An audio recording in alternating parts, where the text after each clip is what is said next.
Big Mike here with Hayes Entertainment. today's episode. We got NFL veteran Legedu Naanee. If you like what we're doing, hit the subscribe button. Hey, Legedu Naanee here, former NFL wide receiver, San Diego Charger, Carolina Panther, and Miami Dolphin, and I'm on the I Only Touch Greatness podcast. You already know what it is. Looking for the most beers on tap, great steaks, great staff? Head over to the John B. Pub. We got the best beers, steaks, chicken wings, nachos in town. Come see us at the John B. Pub. The John B. Pub, the best bar in town. Come sign up for our football pool. Say Hayes sent If you're you. looking for a mug, perhaps a hoodie, head on over to IOnlyTouchGreatness.com.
This is the hottest place for big name interviews in Vancouver with Ryan Hayes and Big Mike. Hey, buddy. Nice setup. That's sweet. There you go. Hey, how you doing? Good. How you guys doing? Good. Thanks. That's a hell of a nice setup you got on your background too. Oh, thanks, man. Thanks, man. That's sweet. My bad. My mic was messing with me, and I had to dial it in before I could hop on. Oh, that's all good. We were just chatting anyways, so perfect. I'm Ryan, by the way. I'm the one been talking to you, and this is Big Mike. Nice to meet you. Nice to meet you. So, where are you guys at? Vancouver, Canada. Okay. Yeah, same thing. Vancouver, Canada. You ever been here? Nice. I've never been. I'm from Portland, Oregon, so I'm like right down the road, but I've never been up. Yeah, I know. I love Portland. It's always like the where you go for stags and stuff. We always head down to Portland, strip club capital of the Northwest, right? Yeah.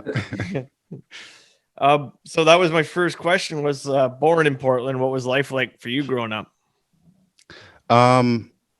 It was good. I mean, like from a young age, I figured out that I wanted to play sports. I didn't know what it was going to be. So like as a kid, I played football, basketball, baseball, track, soccer. I played it all. And so as a kid, that was the one cool thing about growing up in Portland was in our neighborhood, there was a lot of kids that like to play sports too. So like that was a huge part of my development as far as like just getting a ton of reps, trying stuff out, all of that. So that was a huge part of my development, but then it wasn't like for me, like I live in San Diego now because I love the weather. And growing up in Portland, that's the one thing I didn't realize was that, the rain. I thought that was just I just assumed it was like, that's how it is everywhere. But then when I went to Boise, that's when I kind of got more of the seasons for when I went there for college. And so, it exposed me to more. And then when I got to San Diego, it exposed me to more. So I still love Portland. My family's still there. I always go back there, but a huge part of my development, definitely. Okay. Yeah. And we got a lot of questions for Boise State here. So I hope you're ready for that one. All right. How was the transition for you to wide receiver? Because you were a quarterback in college, correct? Right. It was hard as far as like for me, more than like the actual physical tool side of like the transition. Because like when you're the quarterback, you're the guy, So part of that is like having to let off the reins and be like, okay, well, and having to like, for me, it was conceit. Like, okay, well, I know I could still be the guy, but like at a certain point, like if I was trying to get to the league, I had to get on the field.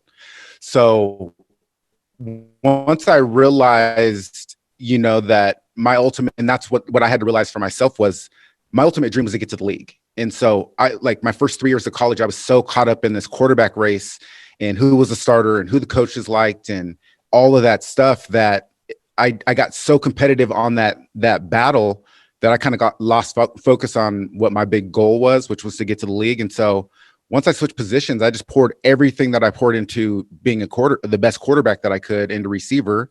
And then I had the cheat code as far as knowing the scheme, knowing the looks, knowing the pre-snap reads, all of that helped me out. But yeah, it's the same thing as far as like just putting yourself all into it and doing whatever you can to be the best player that you can. Did you play any other sports growing up?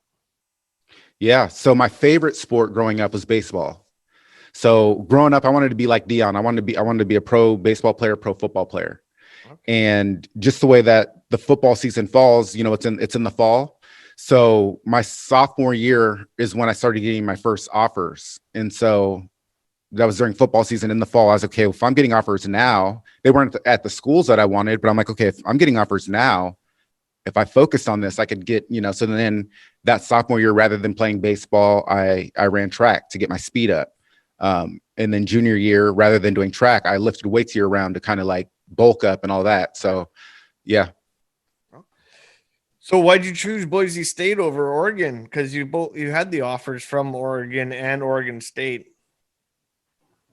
Well, at the time, so like that's a big thing. So at the time, Oregon wasn't a top 5 program. Like they were kind of building that, but they weren't like a perennial like powerhouse. And they were recruiting me as an athlete. So they basically didn't have a position for me. They were going to get me on campus. And I played in high school. I played quarterback and safety. So a lot of my offers came as a safety. My sophomore year, before I played quarterback, I was a receiver. And so a lot of my offers came from my sophomore year when I was a receiver. So Oregon recruited me as an athlete, and I didn't really like that part because I couldn't really dictate what position I was going to play. And then I was really deciding my school on who was going to allow me to play quarterback and the school and like what they were about, because I was trying to get to the league. So I was like, okay, what's going to like put me in position to get to the league? And so what Boise brought to the table was when I got there, the culture that they had, like on every level, when they were Division II school, 1AA, all of that, they were always champions. And then they had come up to the single A division, I think 2 or 3 years before I got there. And the year they were recruiting me, Fresno State, I think was like number 6 in the country, had beaten like Wisconsin and all these teams. And Boise goes into Fresno, beats them on ESPN. It's a big time. And like, that's like the recruiting tool they use. And so like just the environment, the culture, what they were about. I was a quarterback, and Chris Peterson, who's an offensive guru, was the quarterback coach at that time. And so I was like, this guy's going to get me ready to play in the league. So all of that kind of really poured into it. And then it just worked out different how, once I got there. So I had that question way down the list. And the question was, did you ever play for Chris Peterson, the greatest coach in Boise State history? Yeah. So the crazy thing is Coach Pete was my quarterback coach for my first 3 years. And then when Coach Hawkins left, Coach Peterson kind of got thrusted into that head coaching position kind of by default, because obviously he had the accolades and like all of that. It was more at the time that he didn't really want the responsibility. And so when Coach Hawkins left, where Coach Pete was at, he didn't want to leave. And he was like, I can run the show here. That we had a strong team. We were geared up to make a run. And he was like, so he basically pulled 15 seniors in and said, look, this is what I'm trying to do. I'm going to lean on you guys to kind of to lead us, as far as getting the guys on board and all those things. And we had 20 guys that were trying to go to the league. So everybody was bought in. And I mean, obviously what he's done from day one forward speaks for itself record wise and the things he's done, but just an awesome coach, man. Yeah. My uncle's actually from Boise State. He lives there now. And he's actually got season tickets, I believe, to the football team. So he's been there for a while and been paying attention. So I got a few insider scoops for these questions to ask you today. One of them being, after a win, you ever had to Chandler's for steaks? Chandler's is new, man. You know, Okay. I'm a OG in the Boise Yeah. game. So after the game, I mean, now when we go back, Chandler's is the spot. But back in the day, Chandler's wasn't down there like that. Okay. I didn't So know how old that place was. yeah, it's a newer, relatively newer spot, but Okay. definitely would hit that little downtown scene there. All the spots we used to go to are gone now, though. Okay. Okay. The another one, I'll just go a couple in a row there, Mike. Just because I got these notes from Uncle here. Do you ever do the team float where you float down the river? Oh yeah, That's a staple in the Yeah. summertime. Yeah, my uncle almost drowned in there. Apparently, Well, no, you got to watch out though, because if you do get off your raft or whatever, those rocks are so slippery that And the you current will mess takes around you. and drown in there. yeah, and the current takes you quickly too. Yeah. Yeah, another one. Did you ever play with Titus Young? I didn't. So my senior year, when I was leaving, Titus was coming in. So they were recruiting him. And I met him on campus. We've trained and worked out together and things like that, but never played together. Okay. Mike, back up to the top. Yeah. Take me back to draft day in 2007 when you went in the 5th round. What were your thoughts on being selected, and did you know they were interested? So that's funny. So a couple layers to that. Number one, with the whole draft day deal, you don't really know where you're going to go. You know, so I went to the combine. I actually interviewed with James Lofton, who was the receivers coach at the time. And the thing about that, after that meeting, I was like, well, I'm definitely not going there. You know, like we just didn't vibe. Like I didn't feel like he was feeling me. Like it was kind of like just a dry interview, you know, and it was like, okay. So like after the meeting, I was like, okay, well, I'm probably not going there, but I was thinking I was either going to go to Atlanta or Dallas at the time. So during the draft, you know, obviously first round, I'm not thinking I'm going first round, but I'm thinking I can go anywhere probably 4 through 6 to obviously undrafted. So the draft starts. And at that time it was day 1 was rounds 1 through 3. And then day 2 was 4 through 7. So now it's like the 3-day deal. Yeah. But so day 1, you know, I'm watching the draft, and the thing is my agent had a reporter from Sporting News who was doing a feature on my agent and his draft class at the time. So there's a reporter at my house with my family and friends in Portland.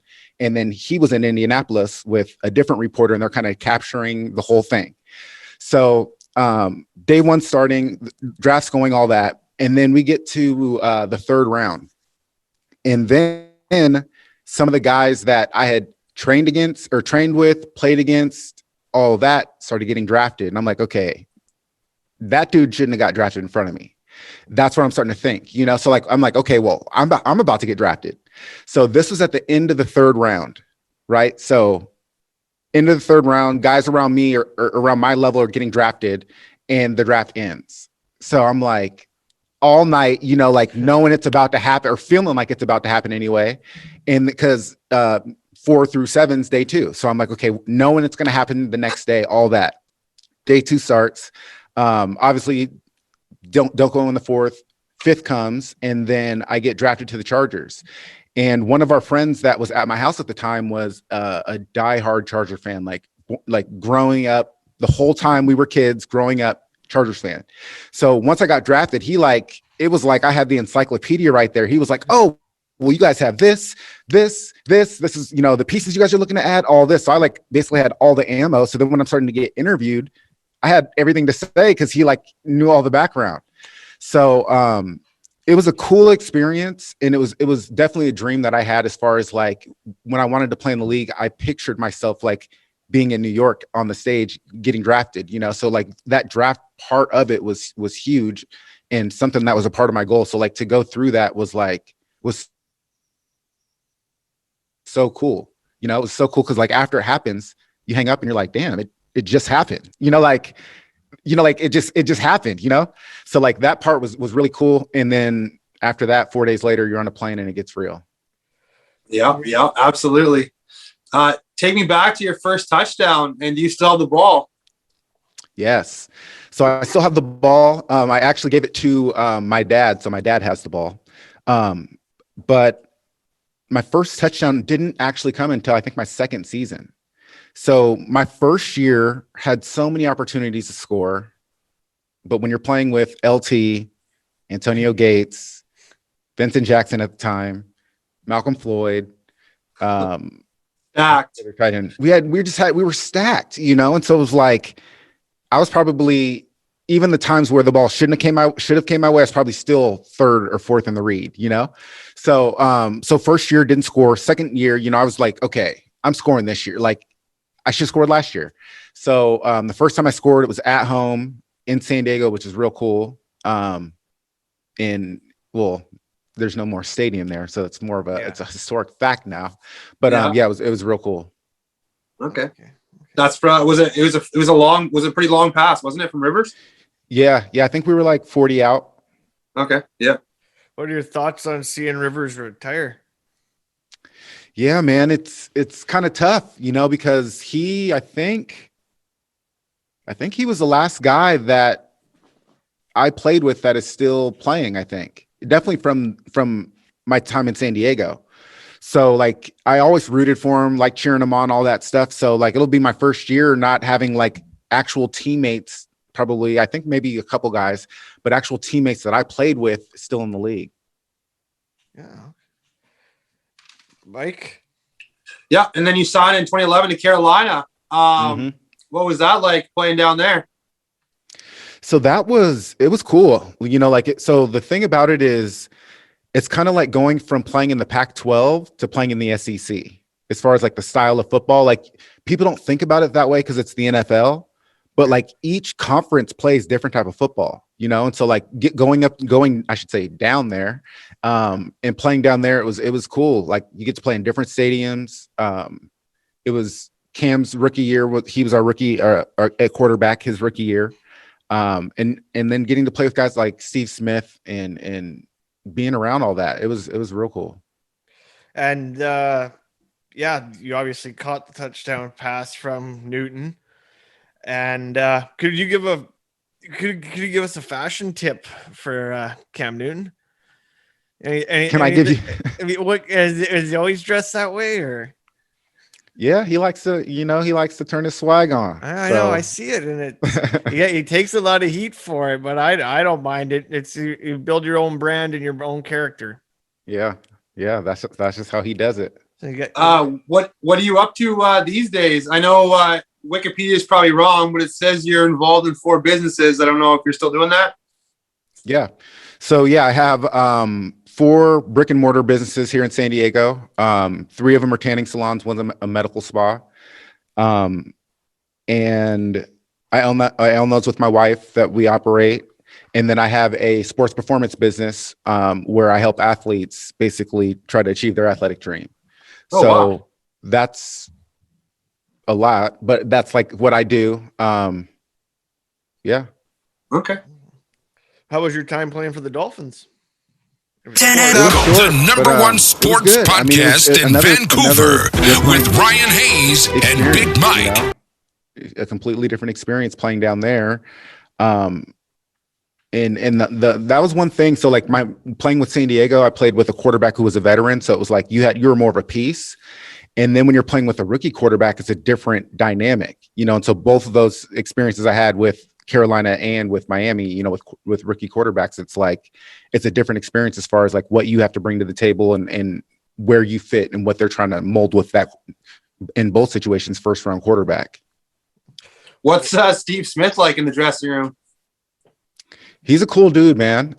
He's one of those guys, like, so it's funny because when I got there, like, obviously we were receivers, my locker was right next to his. So like, we were always hanging out, all that, through training camp and then leading up. And they would always say, oh no, this dude's a different dude on game day. And I'm like, I mean, I know who the dude is at this point, you know, I've been around him enough. And then first, I think it was a preseason game. This dude is on 10. He's on 10. Ryan Hayes and Big Mike. And, you know, so I Only Touch Greatness podcast. First game against Arizona that year, he went nuts. Absolutely. I think he almost caught for 200 yards. He just went nuts. I'd never seen anything like it.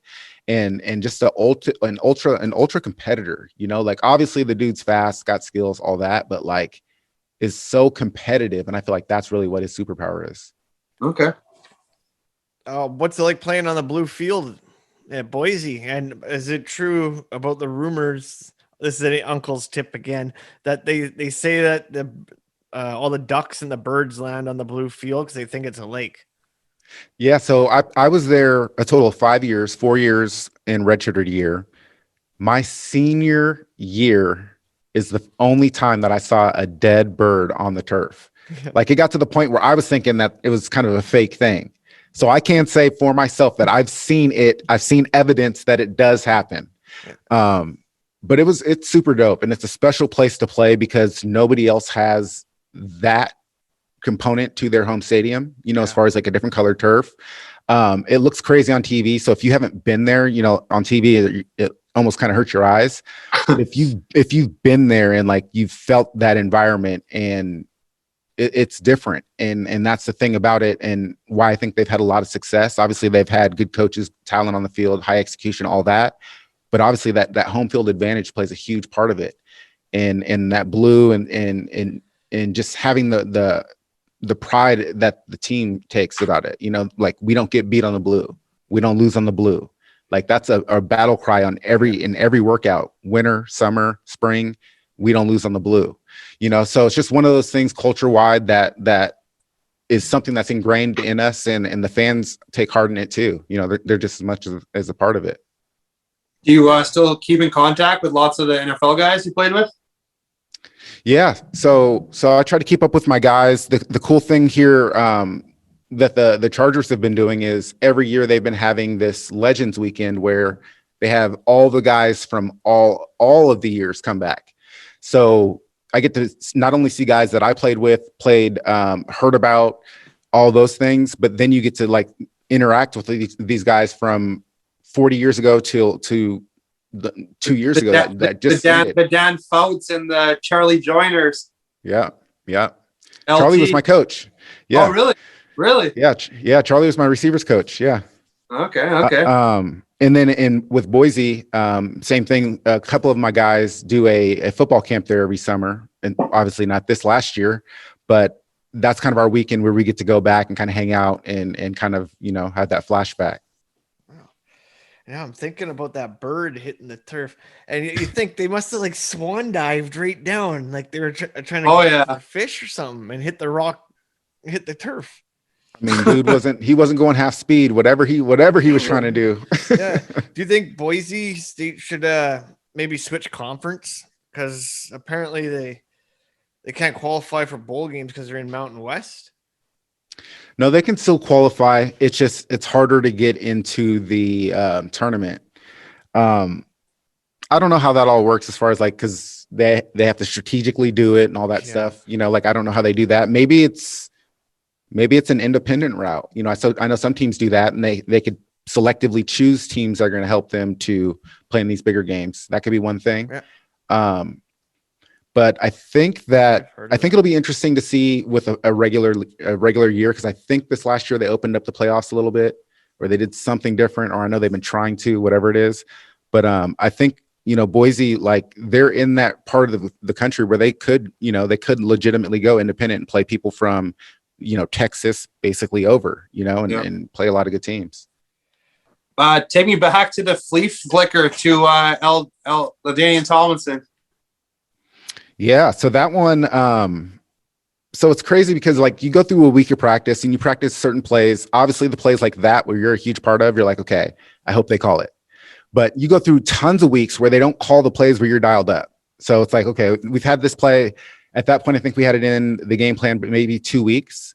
And so that was the second week. So it was in the game plan. We don't know if we're going to call it, but I'm ready. You know, like I got to be ready to sling it. You know, I can't be out there warming my arm up, you know, or doing anything crazy because I'm giving it away. So I have to like mentally be ready to drop a dime. So when they called that one, the crazy part about it was in a 2-minute drill. So we had a play, and then it was in a 2-minute no huddle or quick huddle. We basically huddled up, ran it, and so it was real cool to run it like that. Totally. You have a favorite sports movie? I'm not a huge movie guy, but I do like I'd say Remember the Titans jumps out. I like the old Mighty Ducks throwbacks. Yeah. I like those. Yeah, awesome. Yeah. Okay. What about favorite? Remember the Titans is always my go-to. Yeah, I didn't know where you went. I thought maybe your phone was fucked. Do you have a favorite piece of memorabilia? No. No. And I'm not good about that. I'm terrible about that. I have a lot of stuff, but I'm terrible about like I don't know. I'm just not big on that. My wife's always like, you need to put this up. You need to do this. But it's just I don't know. Okay. But I have all my stuff. Yeah, you still have it? Okay. Yeah. Who did you look up to like when you were playing in college and stuff? Who did you try and play like?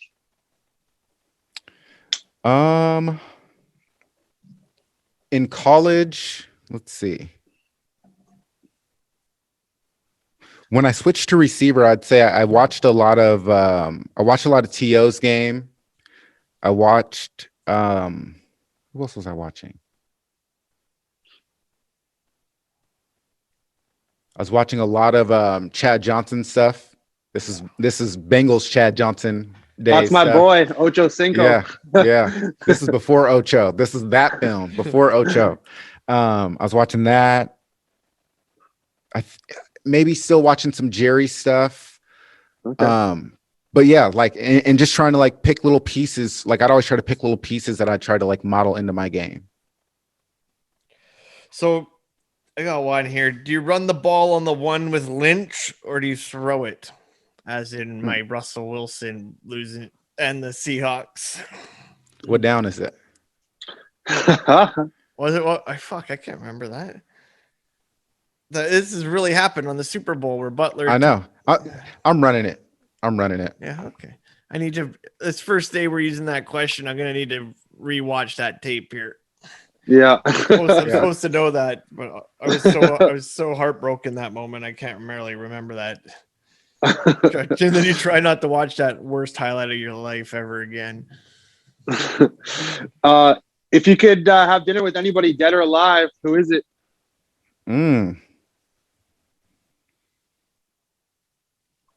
That's a good one.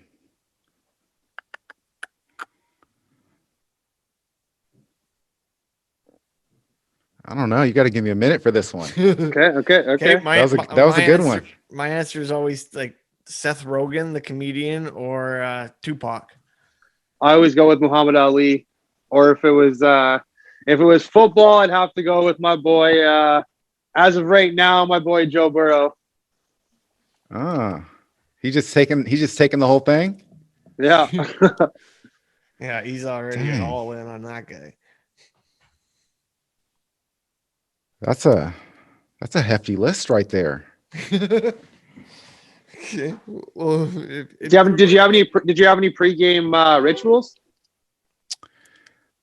Yeah, I mean, I definitely had like a pregame sequence that I would go through as far as like warm up sequence, catching sequence, and just really the whole thing was basically about being able to put yourself in the zone. You know, like we've all heard about being in the zone. So the thing that you have to be able to do like on the NFL level is be able to like put yourself there rather than like, oh, I had a cool moment and I just so happened to be in it, you know? So like a lot of that was to mainly basically cultivate, like if you watch Drew Brees and you watch he does the same stuff almost in the same spot, you know, but it's like the same thing. You're trying to really, you know, set yourself up to be in that optimal performance state. Mike? Yeah. What was your favorite Gatorade color? Ooh, blue. Okay. If you were an animal, what would you be? Yeah. Good one. I'd be like a hawk or some kind of crazy thing that can fly. Okay. And you played in every stadium basically. So what was your favorite stadium to ever play in?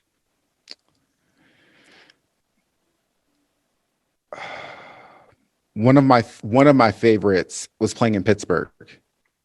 they have this song they play in the pregame that like all of their fans get in on, and you're like, at that point you realize like, okay, it's for real.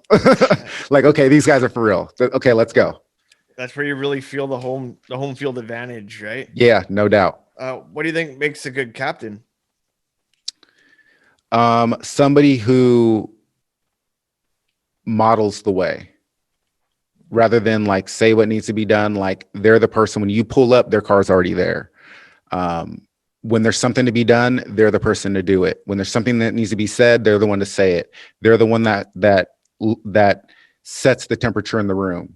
I think that's the captain. Okay. One of my favorite players, I'm pretty sure you played with, so I'm going to throw it out there. I didn't do my stats yet, but Luke Kuechly, what was he like? I didn't play with Luke. I you didn't play with didn't, Luke. No. Okay. I thought he was in Carolina at the time you were there. He came the year after I left. Oh, okay. Okay.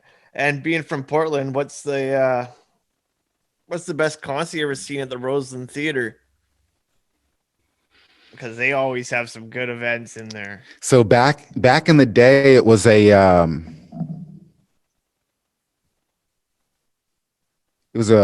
trying to think if it was a Wu-Tang Clan or if it was Redman and Method Man. It was a Wu-Tang concert. It was a Wu-Tang concert at the Roseland down there. Okay, sweet. Yeah, my buddy does his West Coast Hip Hop Awards at the Roseland every summer. So yeah, we appreciate the time. We really do. So thanks again. And if you can help us out and get some of your ex-teammates, that'd be awesome. We really appreciate that. No doubt, man. Thanks for having me on. Yeah. If you have people that you're looking for, let me know.